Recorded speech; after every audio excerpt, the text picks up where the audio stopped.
절 마태복음 13장 19절 말씀 19절에서 23절까지 저와 여러분이 한 절씩 마태복음 13장 19절입니다. 제가 먼저 읽겠습니다. 13장 19절이죠. 네, 아무나 천국 말씀을 듣고 깨닫지 못할 때는 악한 자가 와서 그 마음에 뿌려진 것을 빼앗나니 이는 곧 길가에 뿌려진 자요 돌밭에 뿌려졌다는 것은 말씀을 듣고 즉시 기쁨으로 받되 21절 그 속에 뿌리가 없어 잠시 견디다가 말씀으로 말미암아 환난이나 박해가 일어날 때에는 곧 넘어지는 자요 22절 가시떨기에 뿌려졌다는 것은 말씀을 들으나 세상의 염려와 재물의 유혹에 말씀이 막혀 결실하지 못하는 자요 23절 같이 읽습니다. 좋은 땅에 뿌려졌다는 것은 말씀을 듣고 깨닫는 자니 결실하여 어떤 것은 100배, 어떤 것은 60배, 어떤 것은 30배가 되느니라 하시니라. 아멘. 오늘은 마태복음 13장 18절에서 23절 씨 뿌리는 비유 해석 본문을 가지고 하나님 나라에 대한 사람들의 반응이라는 제목으로 말씀드리겠습니다. 예수님이 제자들에게 이 씨 뿌리는 비유가 가장 중요한, 가장 기본적인 비유죠. 말씀을 듣는 자의 자세에 대한 이 비유가 그죠. 그 비유의 의미를 구체적으로 설명해 주면서 하나님 나라의 비밀을 이제 말씀하시는 부분이죠. 그러면 오늘 이 본문을 통해서 우리에게 주시는 교훈이 무엇입니까? 19절입니다. 19절 말씀에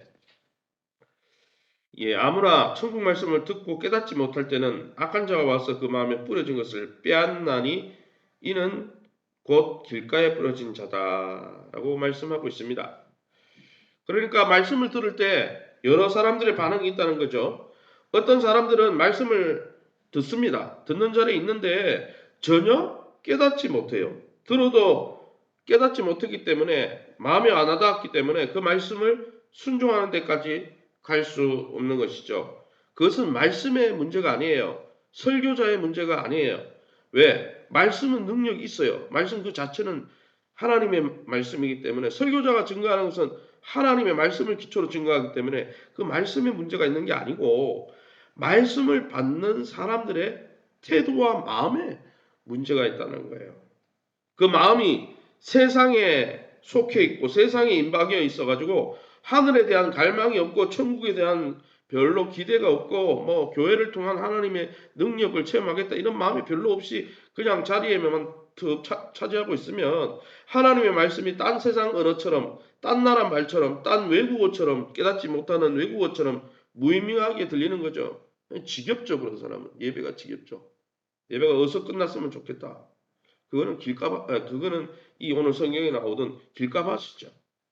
거기에 아무리 귀중한 복음의 씨앗이 떨어지고 말씀이 전해진다 할지라도 뭐 유명 강사, 세계적으로 유명한 강사 빌리그레함 목사님이나 유명한 강사가 올지라도 그런 사람은 결실할 수가 없어요. 왜요? 관심이 없는 사람이기 때문에요. 사랑하는 성도 여러분, 하나님의 말씀을 묵상하면서도 요즘 감동을 받지 못하고 그 말씀이 우리의 삶을 움직이지 못한다면 이 시간 우리의 마음의 태도를, 마음의 자세를 점검해 보시기 바랍니다.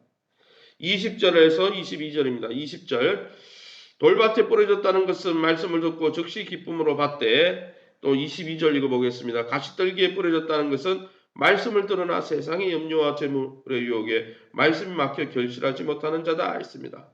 20절에서 22절에 돌짝밭과 가시떨기밭이 나오죠. 어떤 사람들은 어떻습니까? 말씀을 듣습니다. 관심도 있어요. 길가밭과 다르죠. 하나님 말씀에 관심이 있습니다. 그래서 기쁨으로 받죠. 돌밭이 그죠? 돌밭의 사람들이 기쁨으로 받지만 어떻습니까? 말씀 때문에 고난이 오거나 손해를 봐야 되거나 봉사해야 되거나 뭔가를 헌신해야 되거나 이러면은 설렁설렁 그 자리를 떠나버리는 거예요. 말씀에 걸려 넘어져 버리는 것이죠. 손해 볼 수가 없는 거예요. 십자가 지기 싫은 거예요. 그래서 피해버리는 거예요. 게다가 또 어떻습니까? 가시떨기에 밭은 어떤 사람입니까? 말씀을 듣고 순종해야 되는데 세상의 염려로 충만하고 재물의 유혹에 충만하고 다른 말로 세상으로 충만하기 때문에 말씀이 질식사하는 거예요. 말씀이 이런 세상의 염려나 재물의 유혹에 탐심에 빠져가지고 말씀이 더 이상 자랄 수 없도록 꽉 막혀 있는 거예요. 그러니까 열매 맺지 못하는 것입니다. 하나님의 말씀이 내게 유익을 줄 것 같을 때는 예 라고 대답하지만은 조금만 환란이 오거나 손해보면 말씀을 의심하면서 순종하기를 포기하는 경우가 우리에게는 없습니까? 또 말씀이 우리의 삶에 깊이 뿌리 내려 결실하지 못하도록 막고 있는 돌들과 가시덤불이 또 세상의 유혹이 우리의 삶을 가로막고 있는 것은 없습니까? 말씀의 씨앗을 받아들이는 내 마음밭에 은혜의 햇살이 골고루 퍼지도록 또 부드러운 마음으로 주님 말씀에 순종하도록 예레미야 성경과 또 에스겔 성경에 보면 마지막 새 언약을 맺을 때 하나님이 성령을 부어주셔서 우리로 부드러운 마음으로 하나님의 말씀에 순종하게 해준다 하였으니 날마다 성령 충만을 간구하면서 성령께서 우리의 심령을 부드럽게 새롭게 해달라고 날마다 기도하며 여러 가지 장애물들을 다 제거하고 주님 기뻐하는 아름다운 열매로 영광 돌리시기를 예수님 이름으로 축원합니다. 23절입니다. 좋은 땅에 뿌려졌다는 것은 말씀을 듣고 깨닫는 자니 결실하여 어떤 것은 100배, 어떤 것은 60배, 어떤 것은 30배가 되느니라 하시더라. 대부분의 사람들은 어떻습니까? 길가밭, 돌짝밭, 시들기밭. 뭐 네 가지 밭이 속이 된 것만 해도 이거를 그냥 기계적으로 끌어도 75% 사람은 잘 하나님이 기뻐하는 열매를 맺지 못하는 사람들이에요. 기껏해야 25% 그것도 많이 잡은 거죠. 왜냐하면은 제가 지난주 주일 오후 설교했듯이 예수님이 기적을 일으키고 많은 말씀을 하실 때도 유대인들의 대부분은 예수님을 의심하고 오히려 예수님을 왕으로 섬기지 않고 배척하고 예수님을 십자가 못 박여 죽여버렸거든요. 제자들이나 예수를 믿고 따르던 여자들 몇몇 또 70인 제자나 뭐 그런 사람들만 남았죠. 대부분의 사람들이 말씀을 듣지 않는 상황에서 말씀을 듣고 깨닫는 사람이 있다는 것입니다. 그게 은혜라는 것이죠. 그는 세상이 이해할 수 없는 풍성한 수확을 얻게 되는 것입니다. 100배의 결실, 60배의 결실, 30배의 열매를 맺는 것이죠. 여러분 농부가 포도나무를 경작하거나 땅에 씨앗을 뿌릴 때 기대하는 게 뭡니까? 열매죠. 근데 이런 사람은 열매를 맺는다는 거예요. 뭐 자기가 열심히 해서가 아니고 말씀에 대해서 바른 자세를 가지니까 말씀 자체가 능력이기 때문에 우리 삶 속의 열매로 나타나게 되어 있다는 거예요. 말씀을 받을 때 즐거움으로 받습니다. 또 침노합니다. 천국에 대해서 침노하죠. 관심이 있습니다. 막 격렬하게 반응합니다. 그 말씀을 지켜 행할 때에도 즐거움으로 순종하죠. 말씀 때문에 손해보고 헌신해야 될 일이 와도 피하지 않습니다. 또한 세상의 염려나 재물의 유혹이 오고 또 세상의 여러 가지 가치관이 우리를 뒤흔들어도 이런 사람은 어떻습니까?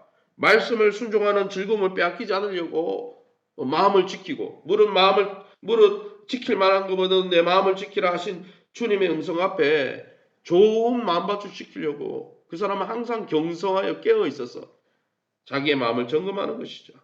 사랑하는 성도 여러분, 저와 여러분은 어떤 마음밭을 갖고 있습니까? 주님은 열매 맺는 성도, 열매 맺는 백성을 내 백성이다라고 말씀합니다. 그 사람이 어떤 사람인지 무엇으로 아느냐? 그 사람이 믿음이 진실한지 무엇으로 아느냐? 열매로 알리라라고 말씀하셨어요.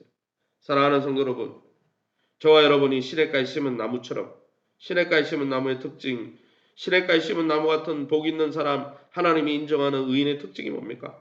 주야로 주의 말씀을 즐거워하고 엔조이하면서 그 주야로 주님이 주신 그 말씀을 여러분 여호수아에 나오듯이 거기에 나오는 대로 다 기록된 대로 지켜 행하는 자가 어디를 가든지 형통하고 어디를 가든지 하나님이 주시는 풍성한 열매를 맺는 것이죠.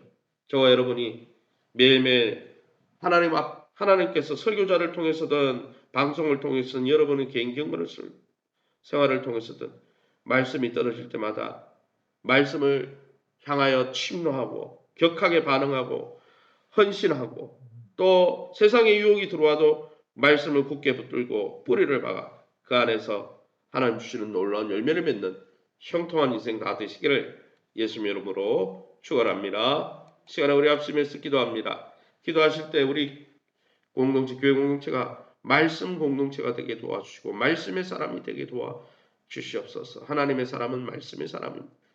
주님의 말씀을 듣고 깨닫기 위해서, 깨닫는데 코치하고 돕기 위해서 부름받은 우리 교육자들, 말씀 사역자들의 지도를 받게 하시고, 특별히 말씀 사역자들이 말씀 충만, 성령 충만하게 하시고, 또 이 교회를 섬기려고 할 때 그 섬김과 지도의 권면에 협조하면서 말씀 안에서 풍성한 은혜를 누리는 우리 교회가 될 수 있게 해달라고 기도해 주시기 바랍니다.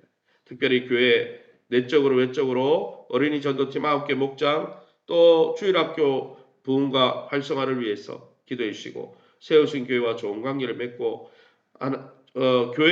교회를 향한 태도가 주님을 향한 우리의 태도임을 깨닫고 날마다 교회를 사랑하며 성도 하나를 사랑하고 섬기는 아름다운 성도 되게 해달라고 심현수 집사님 부친을 위해서, 환우들을 위해서 우리 합심해서 동성으로 기도합니다. 주여 하나님 아버지 를 감사합니다. 하나님의 놀라운 은혜 가운데 이 새벽에도 저희를 주의 보좌 앞에 엎드리게 하시니 감사합니다. 하나님 나라에 대한 다양한 사람들의 반응 가운데 아버지 길가밭 돌짝과 가시떨기와 같이 하나님의 말씀은 능력이 있지만 아버지 받는 자들이 믿음으로 화합하지 않으면 역사가 나타나지 않는다 했는데, 하나님 우리는 날마다 우리 자신을 점검하고 우리의 마음의 태도, 우리의 심령을 점검하여 날마다 우리의 심령이 교만해지지 아니하고 겸손하여 하나님의 은혜가 아니면 우리는 살 수 없다는 심령으로 날마다 하나님의 말씀에 격하게 반응하며 주님 말씀을 향하여 달려가며, 또 하나님 주님의 말씀을 인해서 십자가가 있고 헌신의 순간이 있다 할지라도, 손해보는 순간이 있다 할지라도 말씀으로 인한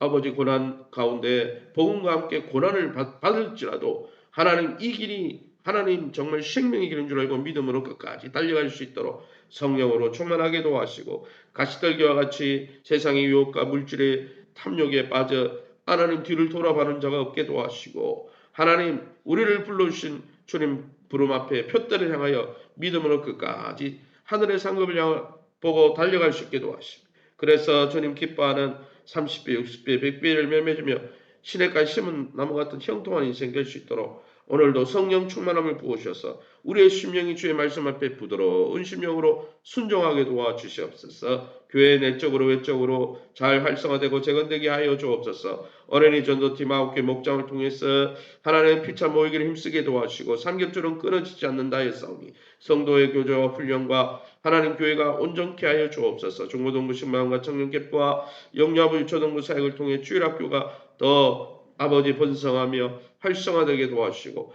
세우신 교회 하나님 연약해 보이더라도 그 교회가 주님의 몸인 줄 알고 주님 사랑하는 마음으로 교회를 사랑하고 또 하나는 교회의 소자 하나를 섬기면서 주님 주신 기쁨을 누리는 아름다운 교회 되게 도와주옵소서. 심현수 집사님 부친을 만져주시옵소서. 긍휼히 여겨주옵소서. 믿는 자들의 이런 표적이 따르니 하나님 세방을 말하며 독을 마실지라도 해를 받지 아니하며 아버지 병든 자를 위하여 기도한 적 날이라 하신 주님께서 그 약속의 말씀 하나님의 선하심과 인자하심 가운데 긍휼히 여겨주시고, 이외에도 환우들을 만져주시되 하나님 치유의 광선을 받으셔서 하나님 연약한 하나님 우리의 육체뿐 아니라 연약해진 우리의 영혼과 마음도 강건해지는 역사가 있게 도와 주시옵소서. 주님 치유하여 주시고 죄를 용서하여 주시고 하나님 죄 가운데서 다시 일어나 하나님 성령으로 충만케 하여 주시옵소서. 이 새벽에 나와 기도하는 성도님들을 주님 공고하여 주시고 주님의 은혜 가운데 충만한 시간 되게 도와 주시옵소서.